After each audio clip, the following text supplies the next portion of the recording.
पढ़ते हैं उसकी भी परिभाषा है, राजनीति भी पढ़ते हैं उसकी भी परिभाषा है, और अलग अलग विचारकों ने अपने अपने मतानुसार परिभाषाएं परिभाषित की हैं।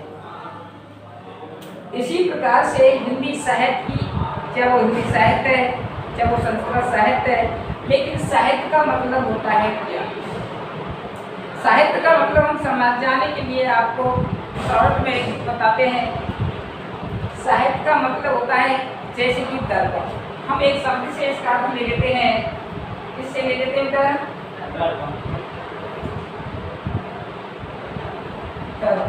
दर्पण का अर्थ आप जानते ही हो क्या होता है? शीशा।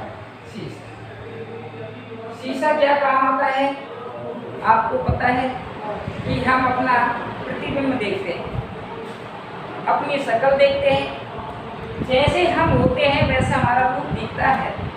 तो यानी साहित्य की परिभाषा हम कहेंगे कि वह सब्जेक्ट जो हमें वास्तविकता का ज्ञान कराता है, अर्थात हमें यथार्थ से जोड़ता है, उसे ही हम साहित्य कहते हैं। तो हिंदी साहित्य के अंतर्गत व्याकरण के बहुत सारे टॉपिक हैं, जैसे कि आपके उसमें छंद भी दे रखा है, अलंकार भी दे रखे हैं, काव्य गुण और काव्य दोष दे रखे हैं। ये आपका पूर्ण व्याकरण है कक्षा 12 की। क्या दे रखा है उसमें आपको? एक तो अलंकार है,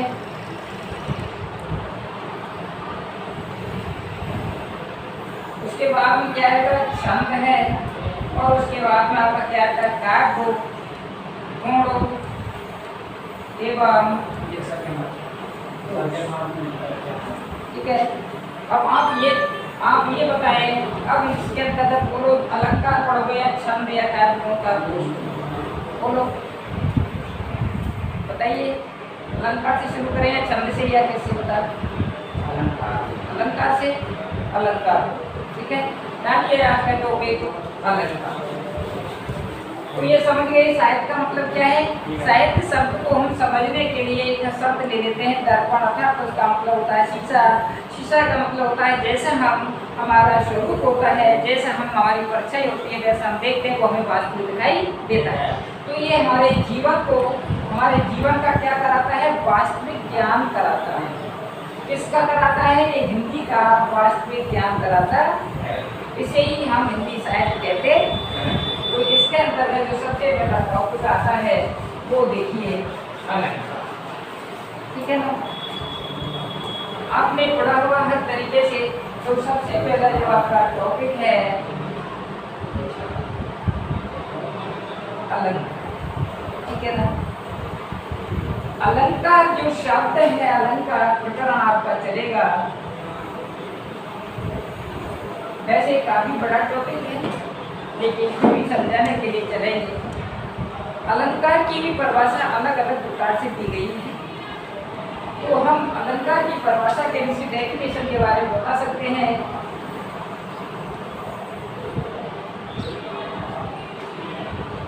अलंकार शब्द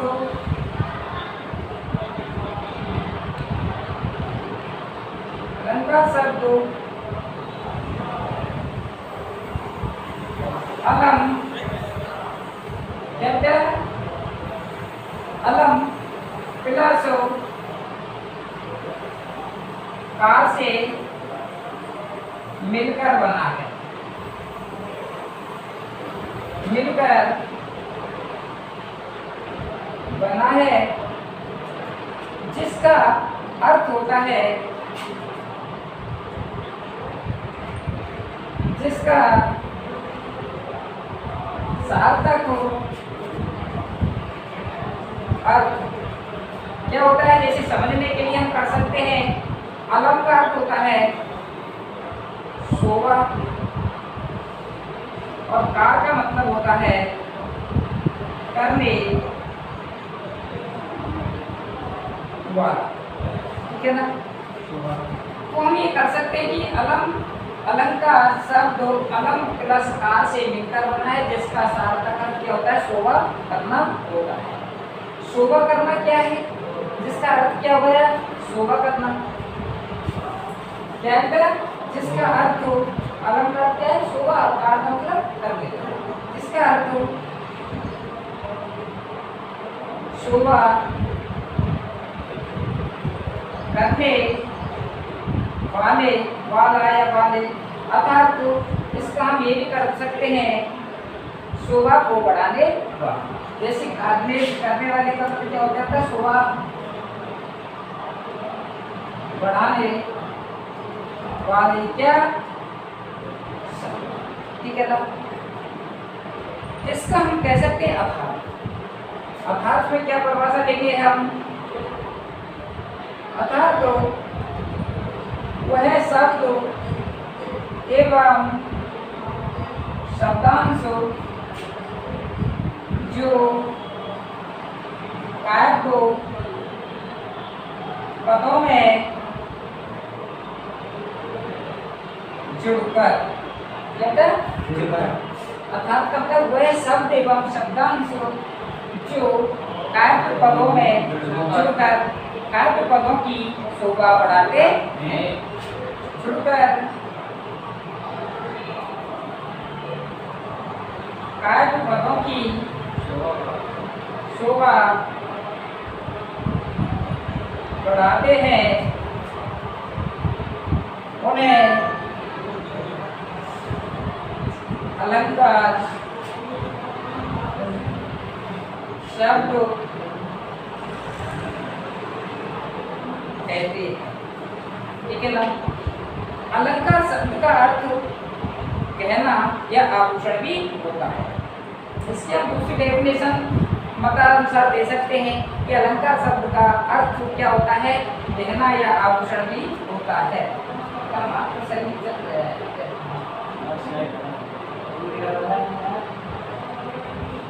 अलंकार शब्द का अलंकार शब्द का अर्थ गहने या आभूषण ही होता है। अब आप ये कहेंगे कि सर इसका अर्थ गहना या आभूषण हुआ। जिस प्रकार से आप समझ लो क्यों होता है इसका अर्थ गहना या आभूषण, जिस प्रकार से हम गहने या आभूषण पहनने से हमारी क्या होती है शारीरिक शोभा होती है, शरीर के अंगों की शोभा होती है, उसी प्रकार से ये भी उनके होते हैं। जिस प्रकार से अलंकार शब्द का अर्थ गहना या आभूषण ही होता है। क्या होता है क्या ही होता है। जिस प्रकार लिख सकते हैं हम इसमें जिस प्रकार गहने या आभूषण पहनने से शरीर के अंगों की शोभा बढ़ती है, उसी प्रकार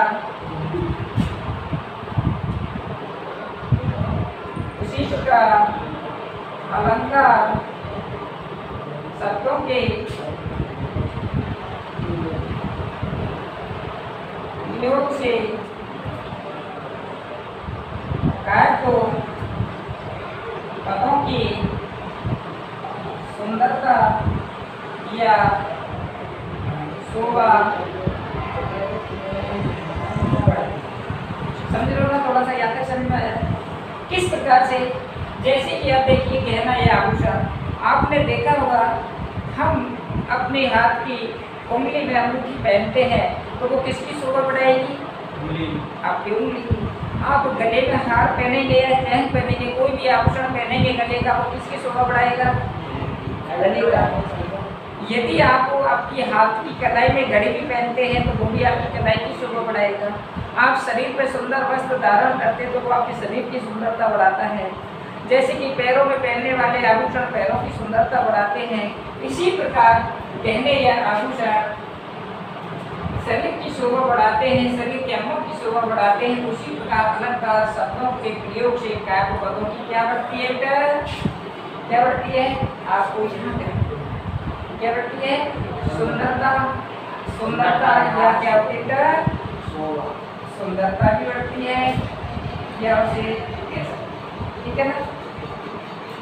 अब हम इन सारी बातों को देख करके ये परिभाषाएं हैं, बाकी परिभाषाएं इनकी भिन्न भिन्न प्रकार से भी होती हैं, लेकिन शॉर्ट सबसे सरल परिभाषा ये है।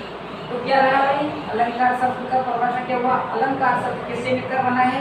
अलम प्लस कार से बना है, जिसका अलंकार क्या होता है? शोभा का पूरक कर देता, अर्थात जिसका सार्थक अर्थ होता है शोभा करने वाले या बढ़ाने वाले शब्द। अर्थात वह शब्द या शब्दांश जो काव्य पदों में जुड़कर के काव्य पदों की क्या बढ़ा देते हैं? शोभा बढ़ा देते हैं, उन्हें हम अलंकार कह देते हैं। इस अलंकार शब्द का क्या होता है, जैसे समझने के लिए मैंने आपको बताया क्या होता है? गहना या क्या होता है? आभूषण। जिस प्रकार से गहने या आभूषण पहनने से शरीर के अंगों की क्या होती है? सुंदरता बढ़ती है या शोभा बढ़ती है, उसी प्रकार अलंकार शब्दों के प्रयोग से क्या पदों की शोभा बढ़ती है, उन्हीं को हम अलंकार कहते हैं। अब देखते हैं अलंकार के जो अलंकार है वो कितने प्रकार के होते हैं। देखिए, तो अलंकार मुख्यतः 3 प्रकार के होते हैं। अभी मत देखो, अब इतना देखोगे तो फिर चलेगा पढ़ाने के लिए, पढ़ाई मार्सा थोड़ा जाएगा, थोड़ा रब करूँ क्या?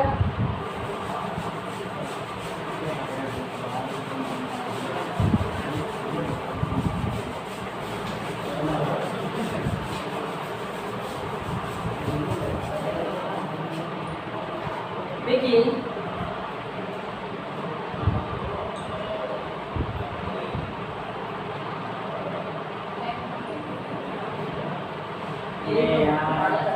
मार कर ले क्या नहीं सही से नहीं क्या इसमें नहीं पेन के डाल दिया नहीं चाहिए।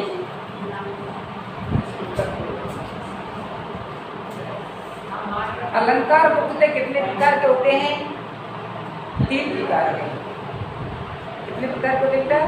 3, जिनको हम शब्द अलंकार भी बोल देते हैं, या उसे शब्दार्थ अलंकार भी कह देते हैं, अर्थार्थ अलंकार, और दूसरा होता है उभय अलंकार, तीसरा। ठीक है, इनके बारे में बात करते हैं, इनके उदाहरण देते हैं आपको और उनके बारे में समझाते हैं। इतना बड़ा अलंकार 3 प्रकार के होते हैं, ये तो भेद होते हैं शब्द अलंकार के, अर्थ अलंकार के, उभय अलंकार। मैं आपके लिए उनका एक उदाहरण दे देता हूँ। मार्कर जरूर ऐसा होना चाहिए, फास्ट एंड फास्ट करना भी खींच लो मत देखो।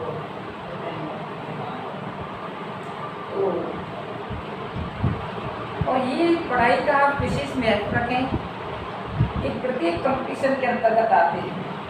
आप जो भी कंपटीशन देंगे हिंदी से संबंधित, उसमें प्रत्येक एग्जाम में अलंकार से संबंधित क्वेश्चन पूछे जाते हैं, चाहे वो रीट का हो, चाहे वो राजस्थान पुलिस का हो, चाहे वो पटवारी का हो, किसी भी का हो, उसमें पूछे जाते हैं। और आपके सिलेबस में जारी भी किया गया है। और ये अलंकार आपके 2 नंबर के आते हैं, उसमें लेता है कि उपयुक्त पंक्ति में कौन सा अलंकार है या उसमें कौन सा देखता है।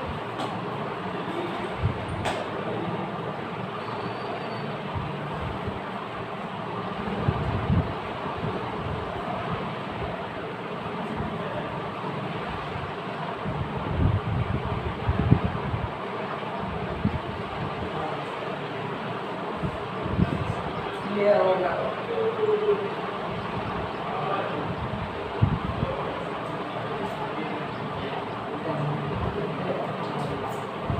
यही रखा तो पक्ष सारी व्यवस्थाएं होती हैं, चल रहा है आपको जोरन से चला वो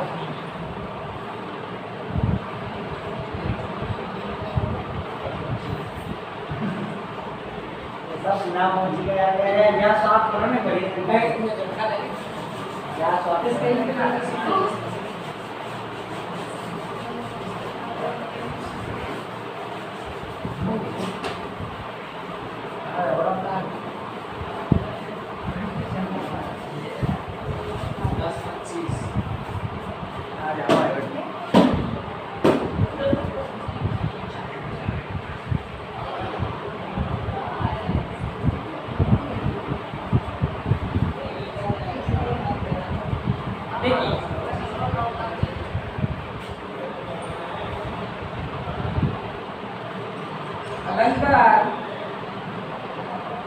मुख्यतः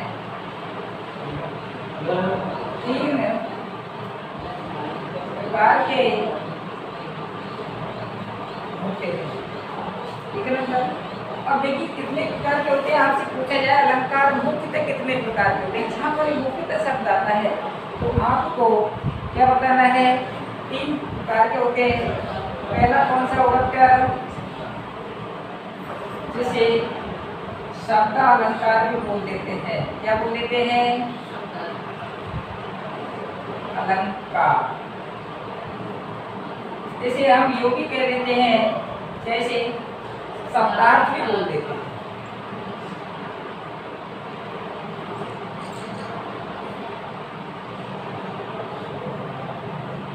ठीक है ना। अब दूसरा होता है अर्थालंकार। ठीक है ना। यह इसी को हम बोल लेते हैं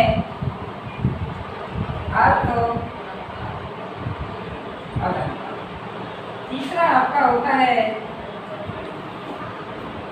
वो है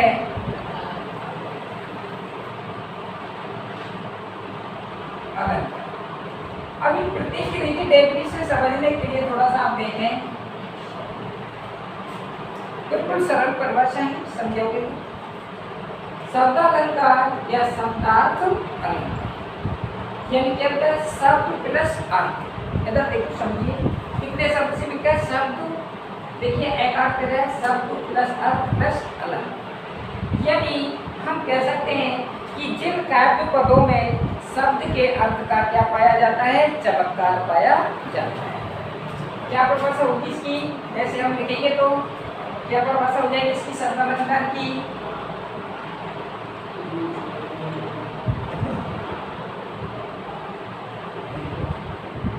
क्या लिखेंगे भाई, जिन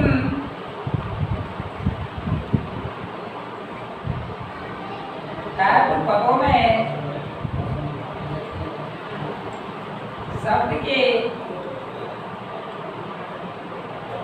या शब्द का क्या पाया जा सकता है, जिन काव्य पदों में शब्दों का चमत्कार पाया जाता है। ठीक है ना। जैसे कि हम इसमें कह सकते हैं, जब हम इसके भी कई भेद होते हैं, इसके भी कई भेद होते हैं। प्रोवन आता है इसमें, जैसे अनुप्रयास है उसके अंतर्गत आते हैं। ऐसे हम इसकी परिभाषा भी लिखेंगे। इसकी भी परिभाषा क्या हो जाएगी, इसमें पाया जाता है क्या, अर्थ का चमत्कार, और इसमें पाया जाता है क्या, शब्द का चमत्कार। चमत्कार का मतलब समझ रहे हो, चमत्कार का मतलब होता है उसका महत्व, उसका क्या होता है, महानता, या उसकी क्या होती है, गुणता। ठीक है ना। अब आता है उभय। उभय का अर्थ क्या होता है, उभय का मतलब होता है दोनों। उभय का मतलब क्या होता है, जैसे इसका अर्थ जैसे कि इसमें ले सकते हैं, जैसे अनुप्रयास, अनुप्रयास जैसे कि इसके अंतर्गत ले सकते हैं, जैसे कि कोई उदाहरण लेंगे, मैं इसका दोनों को बता दूंगा आपके लिए। जैसे कि क्या होता है, यम। ठीक है। अब उभय का अर्थ होता है दोनों। इसकी परिभाषा होती है, इसकी हम परिभाषा लिख सकते हैं, क्या परिभाषा दे सकते हैं इसकी,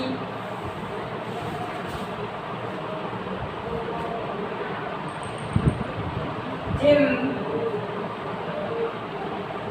काव्य पदों में शब्द एवं अर्थ अर्थात दोनों का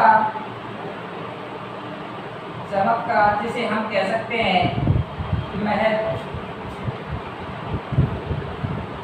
पाया जाता है, उसे हम वह अलंकार कहते हैं।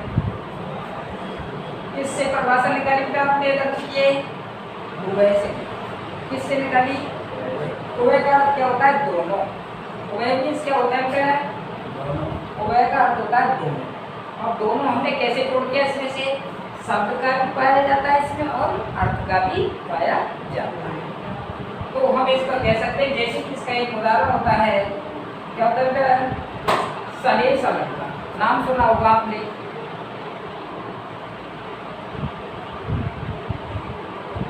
सलेश। अब हम इन सभी के क्या होते हैं? भेद होते हैं, इन तीनों के भेद होते हैं, अलग अलग भेद होते हैं।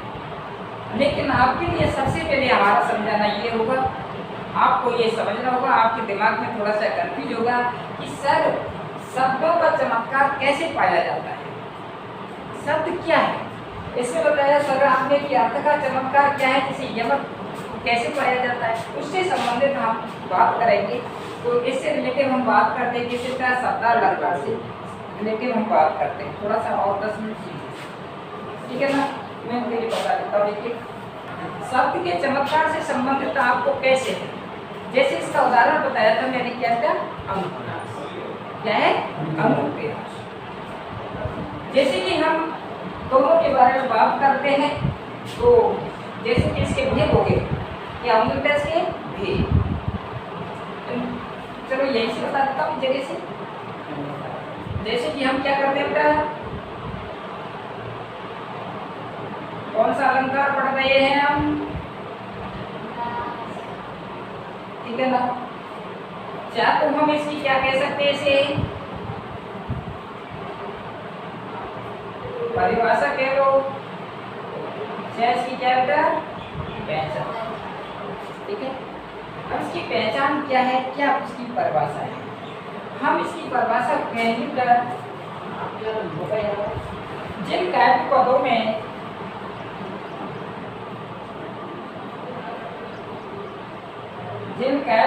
में एक ही वर्ण की बार बार आवृत्ति होती है। अब देखिए सब्जेक्ट, जिन काव्य पदों में एक ही वर्ण की क्या हो रही है?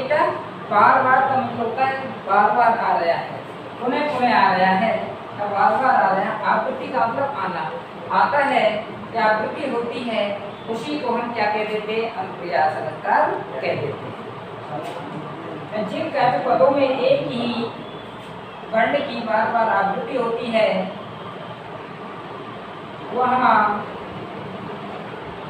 अनुप्रास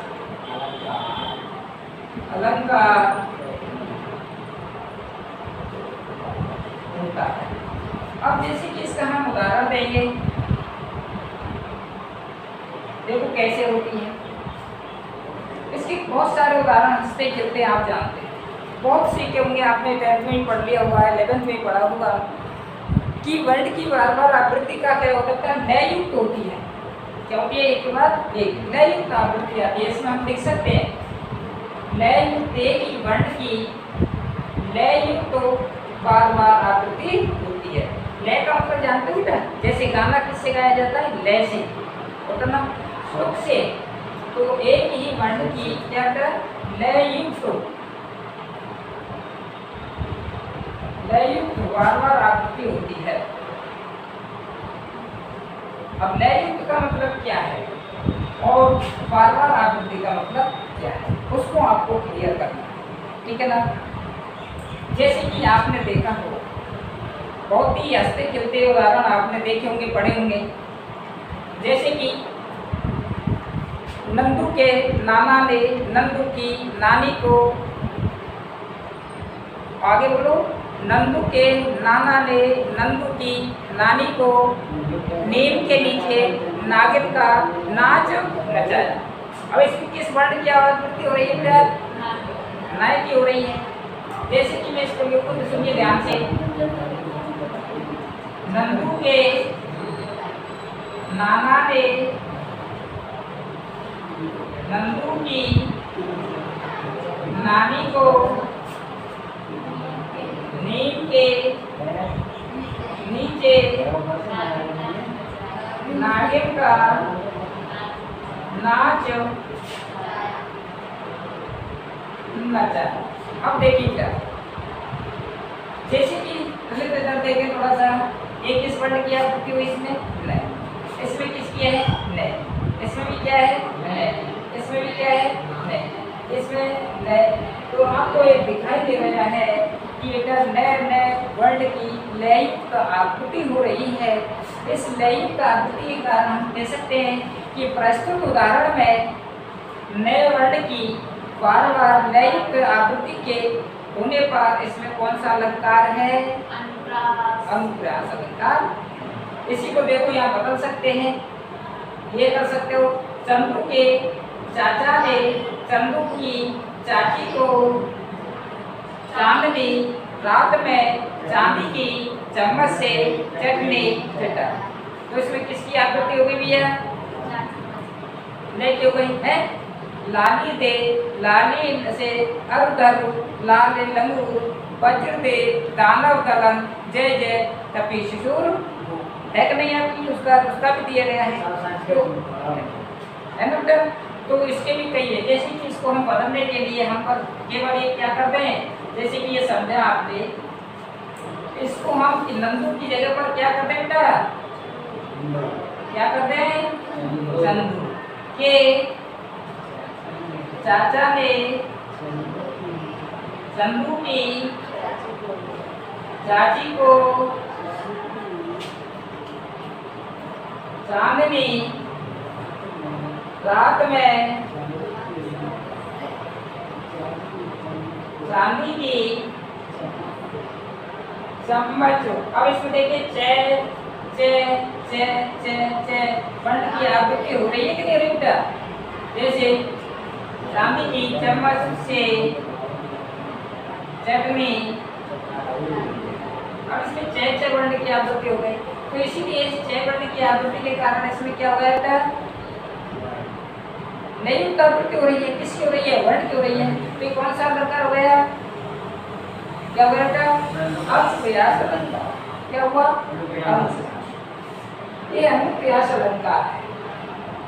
अब जैसे कि मैंने आपको उदाहरण दिया था, लाली दे लाली लसे अरुधरु लाल लंगूर। इसमें किसकी कौन सी वर्ण की आवृत्ति हुई बेटा? बोलो, किसकी हो गई?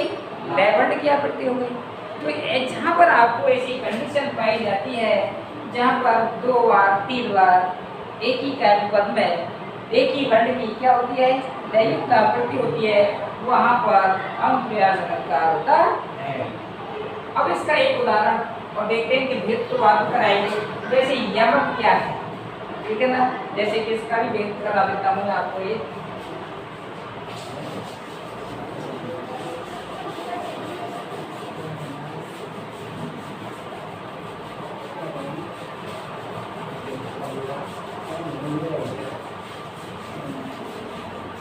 हालांकि आपको डिटेल से, हालांकि व्याकरण का हिंदी का बहुत क्षेत्र होता है, तब भवे तत्सम शब्द है, शब्द शक्तियाँ हैं, अब देखिए इसका भेद देखें। आप पढ़ना चाह रहे हो बेटा, यमक कौन सा अलंकार है बेटा? बोलो, थोड़ा साथ बोलो, जिससे कि आपका जोश जगे। एक मिनट के यमक अलंकार, ठीक है ना? हम इसकी क्या कह सकते हैं? इसकी परिभाषा कह सकते हैं, या इसकी क्या कह सकते हैं भाई? ठीक है ना? तो देखिए हम इस शब्द से अर्थ दे सकते हैं। तो देखिए कौन जुड़ेगा? मैं आपको समझाने के लिए यमक शब्द का अर्थ लिख रहा हूँ। मैंने क्या लिखा भाई? जुड़वा का मतलब क्या होता है ये समझ जाएंगे तो यमक अलंकार समझ। जुड़वा का मतलब होता है दो, जैसे हम आम भाषा में कह देते हैं जौनले, ठीक है ना? जैसे कि आपने देखा होगा 2 बच्चे जुड़वा हो जाते हैं, बहुत देखे होंगे आपने। लेकिन दोनों की क्या होती है? शकल सूरत एक जैसी हो सकती है, शारीरिक आकार एक जैसा हो सकता है, लेकिन अच्छा, लेकिन दोनों में गुण धर्म अलग अलग हो सकते हैं। इसीलिए हम जुड़वा शब्द अर्थ का मतलब क्या है, जुड़वा है ना। अच्छा, तो जैसे कि दो बच्चे एक साथ पैदा होते हैं, उनको हम जुड़वा कहते हैं। दोनों को रंग रूप से शारीरिक आकृति से समान हो सकते हैं, लेकिन उनका गुण अलग अलग हो सकते हैं। अलग होने के बाद तुम दोनों भाइयों जुड़वा हैं, ये तो पढ़ लिख करके आगे सो गया और तुम्हें खेती का ही काम कर